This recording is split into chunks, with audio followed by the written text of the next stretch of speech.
आपके बच्चे या मेरे बच्चे ये कहें कि हमारे नालायक मां बापों ने हमारे लिए कुछ नहीं किया, ये ऐसा सड़ा गला देश छोड़ गए वो बुड्ढे, ये साली हमारी से जो पहले वाली जमात थी इन्होंने मरवा दिया। मेरे बच्चे बोलेंगे मेरे से वो बर्दाश्त नहीं होगा, मैं लड़के मर जाना पसंद करता हूं, जिंदा नहीं रहना चाहता। और ये ऐसी लड़ाई होगी, महाभारत सुना है आप लोगों ने, ये महाभारत ऐसा होगा जो इस जगह की पीढ़ी देखेगी और नॉर्थ ब्लॉक से लेकर साउथ ब्लॉक से लेकर 10 जनपद तक का ईंट तोड़ दिया जाएगा। युद्ध का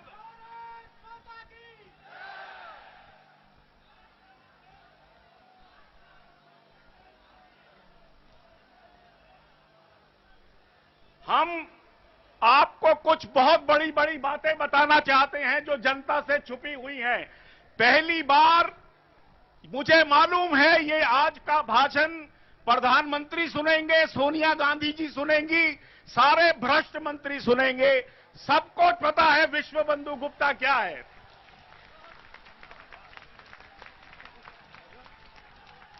और मैं अपनी बात और आप लोगों की बात वहां तक पहुंचाने के लिए एक एक चीज का आज खुलासा कर दूंगा। सुब्रमण्यम स्वामी जी मेरे दोस्त हैं, उनसे ज्यादा मैंने लड़ने वाला आदमी नहीं देखा, मुझे पता है। सुनिए, हम लड़ेंगे, मरेंगे। अब आपको मैं कहानी बताता हूं, ध्यान से सुनिए। इस देश के साथ धोखा कैसे दिया गया पिछले 6 सालों में, आराम से सुनिए। ये ऐसी कहानी है जो आपको सुनकर आपको चौंका देगी। हाँ जी, मैं प्रणब मुखर्जी से मिला जो भारत के वित्त मंत्री हैं। मैंने कहा, योर एक्सीलेंसी मिनिस्टर साहब, हमारा स्विट्जरलैंड में 70 लाख करोड़ हमारे लोगों का पैसा पड़ा हुआ है, आप उसको लाने के लिए कानून क्यों नहीं लाते?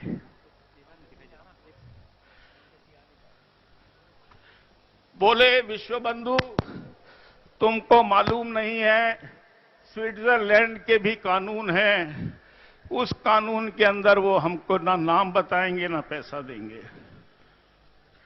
सुनता रहा, एक हिजड़े की बात सुनता रहा।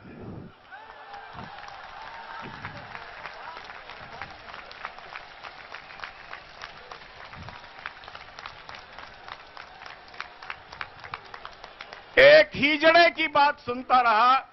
मन में आया, मेरे मां बाप अंग्रेजों की आजादी में जेल गए थे, ये हिजड़ा यहां बैठा क्या कर रहा है?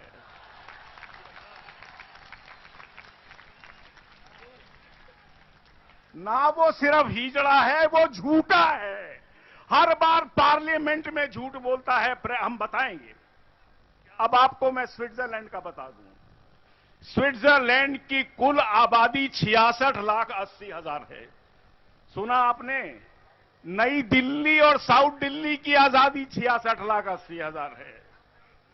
अगर 66,80,000 हिंदुस्तानी स्विट्जरलैंड पर जाकर कब्जा कर लेगा, मुझे मालूम है हम कब्जा कर लेंगे। अरे 120 करोड़ के देश के नेताओं, तुमको आज 66,20,000 का वो चोर मुल्क, सारे यूरोप के अंदर 18 साल की लड़की को वेश्यावृत्ति का करने का अधिकार दिया गया है। स्विट्जरलैंड यूरोप का अकेला देश है जहां पे 16 साल की लड़की से वेश्यावृत्ति कराई जाती है। स्विट्जरलैंड वो देश है जहां पर, अच्छा और सुनिए, मैं आपको और कुछ फैक्ट्स बताता हूं आपको। 2005 में, स्वामी जी आप सुनिए, आप इकोनॉमिस्ट हैं, सुनिए। 2005 में जिन बैंकर्स ने, स्विस बैंकर्स एसोसिएशन ने एक चिट्ठी लिखी सरकार को कि हम आपके देश में आना चाहते हैं। 2007 में वही बैंकर्स जिनके पास 70 लाख करोड़ रखा हुआ है वो दिल्ली आए, उनकी फोटोएं हैं हमारे पास। उन्होंने कहा हमको हिंदुस्तान में स्विट्जरलैंड के बैंक खोलने दिए जाएं, हमको स्विट्जरलैंड का दुनिया में लूटा हुआ पैसा बंबई की स्टॉक मार्केट में लगाने दिया जाए। शर्म की बात है। चिदंबरम साहब से मैं जवाब मांगता हूं, 2007 में स्विस बैंक्स को आजादी दी गई भारत के स्टॉक मार्केट्स पे सट्टा खेलने की। 2005 में भारत में 4 स्विट्जरलैंड के बैंक खोले गए और 8 इटली के बैंक खोले गए। ये वो इटली के बैंक हैं जिनमें घाटा हो रहा है, जिसको वहां का माफिया चलाता है। इससे आगे जाने की मुझे जरूरत नहीं है। जैसे बाबा जी ने बोला, बाबा जी को मैंने ही लिस्ट दी थी 8 बैंकों की। अगर बहन मेरी सोनिया जी अगर देश को लूटने आई हो तो लाल किले से ऐलान कर दो ऐलान। अगर हम में देश का खून है तो हम जीत लेंगे, और अगर तुम में इटली का खून होने का तुम में गर्व है तो तुम जीत जाना। एक बार ये लड़ाई आर पार की हो ही जाए तो अच्छा है। ये लड़ाई ज्यादा दिन नहीं चल सकती। मैं रोज टेलीविजन के आगे घुट घुट कर नहीं मर सकता इस देश के भ्रष्टाचार से। मैं तंग आ गया हूं, मैं बिल्कुल तंग आ गया हूं। बोलो भारत माता की, भारत माता की, भारत माता की। एक बात और बोलो, स्विस लुटेरों पे मैं बोलूंगा पैसा, आप बोलो वापस दो, वापस दो। स्विस लुटेरों पैसा, स्विस लुटेरों पैसा। इतनी जोर के आवाज लगाओ कि ज्यूरिख पहुंचे। ये आवाज मैंने फिर एक दिन मनमोहन सिंह जी को कहा। मैंने कहा चीन आ रहा है, कश्मीर के अंदर हवाई अड्डे बन गए हैं, क्या क्या बन रहा है। मैंने को जानते हैं। मैंने कहा प्रधानमंत्री जी, इससे अच्छा तो हम लड़ ही लें एक बार। 120 हम हैं, 150-60 वो हैं, कोई बात नहीं। देखिए, जब 2 आदमियों में लड़ाई होती है, लड़ाई वो नहीं जीतता जिसका कद ज्यादा है, लड़ाई वो जीतता है जिसमें लड़ाई ज्यादा है। हाथ हो जाए 2-2, कश्मीर पर ही हाथ हो जाए 2-2, चीन से ही हो जाए। मुझे रोज मत डरा उनकी ये कभी दिखाकर यहां पर डैम बन रहा है, ये यहां पर ये बन रहा है, ये वहां पर वो बन रहा है। इस साली लानत भरी जिंदगी से मैं मरना पसंद करता हूं। बुला ला उसको, चीन की फौजों को, और हमारी फौजें भी जवाब देंगी और हम देंगे जवाब उनको।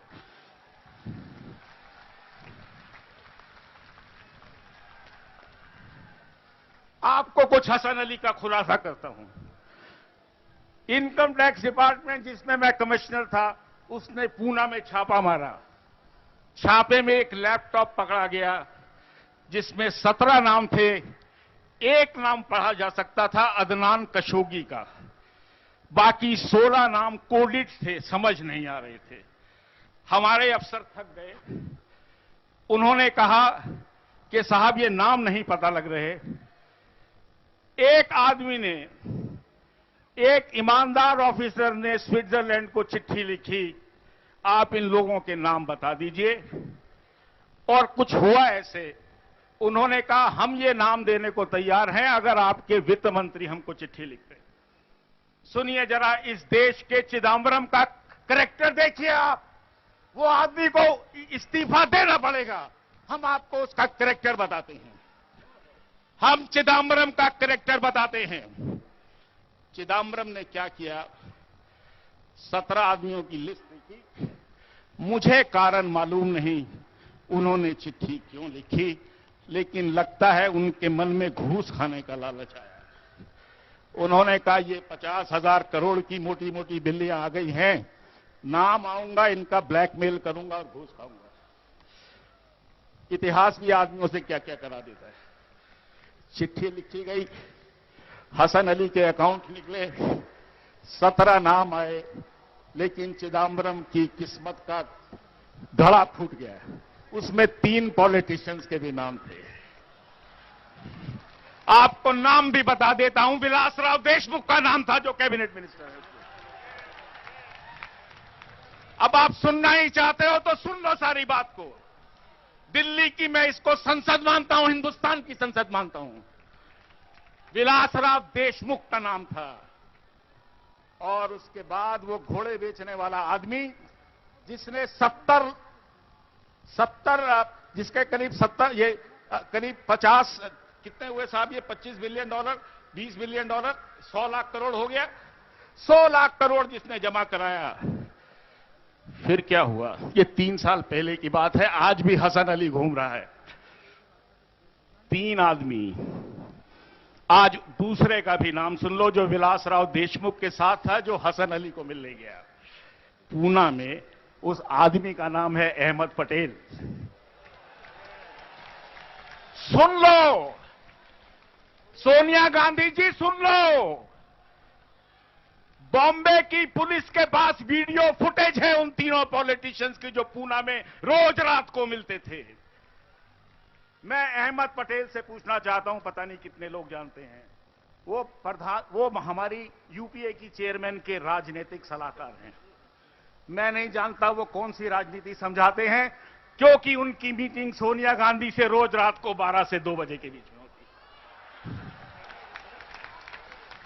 भारत के इतिहास में पहली बार मैंने राजनीतिज्ञों को रात को 12 से 3 बजे तक इकट्ठे अकेले बैठे देखा है। अरे उल्लू बैठ जागते हैं उस समय। तो ये सोनिया गांधी जी बताएं, ये अहमद पटेल बताए कि हफ्ते में कम से कम 2 या 3 बार जब सोनिया गांधी का फोन आता था, तो अहमद पटेल रात को 12 बजे गाड़ियां बदल बदल कर छुपने 10 जनपद किस लिए जाते थे? क्या होता था? क्या हिसाब तय होता था? क्या पैसे की बात होती थी? सारी दिल्ली को मालूम है। सुब्रमण्यम जी बैठे हैं। आज ये देश डिपार्टमेंटल स्टोर है। दिल्ली, हिंदुस्तान के इतिहास में इस सरकार ने वाइस चांसलर की पोस्ट भेजी। राज्यसभाएं बिक रही हैं 35 करोड़ की। हर चीज बिकी, और बिकते बिकते यहां तक आ गया, इस मुल्क की जमीन भी सरकार ने बेच दी। हसन अली, हमको मालूम है दाऊद का आदमी है। दाऊद का वो ही क्यों है? 2G स्कैम में आपने शाहिद बलवा का नाम सुना? शाहिद बलवा पे 2G स्कैम ने एक आदमी के कारण आज मुल्क में मैं खड़ा होकर बोल पा रहा हूं। वो है सुप्रीम कोर्ट के chief justice of India Kapadia, जो एकदम निहायत ईमानदार आदमी है। मैं चाहता हूं, मैं बोलूंगा, कपाड़िया जी आप हैं, जिंदा रहें। कपाड़िया जी, कपाड़िया जी, कपाड़िया जी। उस आदमी ने मजबूर किया सीबीआई को, आप जाइए, अनिल अंबानी को पकड़िए, टाटा को पकड़िए, शाहिद बलवा को पकड़िए, वीडियोकॉन के दूत को पकड़िए, एसआर के रुइया को पकड़िए, इनको लेकर आइए, और आज सब चक्कर काट रहे हैं। लेकिन हुआ इसके बाद कुछ और भी। शाहिद बलवा के यहां जब छापा पड़ा, तो बहुत बड़े बिल्डर हैं, वो पहले सड़क पर चलते थे थोड़े दिन पहले। उनके पास कागजों में शरद पवार के कागज मिले, हजारों करोड़ घूस के। अनर्थ हुआ। मुझको यह समझ में नहीं आता कि इस देश की मंत्रिमंडल में कोई ईमानदार मंत्री है भी कि नहीं है। और आपको मैं आज, एक बहुत बड़ी साधु संत लोग बैठे हैं, मैं आपको प्रणाम करता हूं, बाबा को प्रणाम करता हूं। आपको एक बात बताऊं, कुतरोची छुपे बैठे हैं स्वामी जी सुब्रमण्यम जी। उनका एक लड़का है मलिस्मा, MALISSMA, सारे कागजात मेरे पास हैं। मैं कोई बात बिगर कागजात की नहीं करता। मैं कमिश्नर रहा हूं, मैं कोई जरा सी बात भी नहीं करता। मलिस्मा, अब ये कुछ इटली में कुछ और तरह से बोल रहे हैं, जो मुझे पढ़ने में आया। उस आदमी ने 2005 में अंडमान निकोबार में तेल की खुदाई का ठेका लिया, इस सरकार के अंदर लिया। जिस कुतरोची को ये आप स्वामी जी बोलते हैं, ढूंढो, मलिस्मा को इटली की सबसे बड़ी racketeer company ENI limited India के नाम से खोला गया। कुतरोची के लड़के का दफ्तर मेरिडियन होटल के अंदर है। चल पड़ो, चलो वहीं तोड़ देते हैं उसको साले का। नहीं सर, एक सेकंड, मैं बस बंद कर रहा हूं। कौन सा नाम? तीसरा हमको नहीं बताया जा रहा अभी तक। सुन लीजिए, बस मैं खत्म कर रहा हूं, आदेश हुआ है। इतना मैं बता दूं, वो मामला अभी तक मीडिया की नजर में नहीं आया है, न संसद की नजर में आया है। संसद के 80%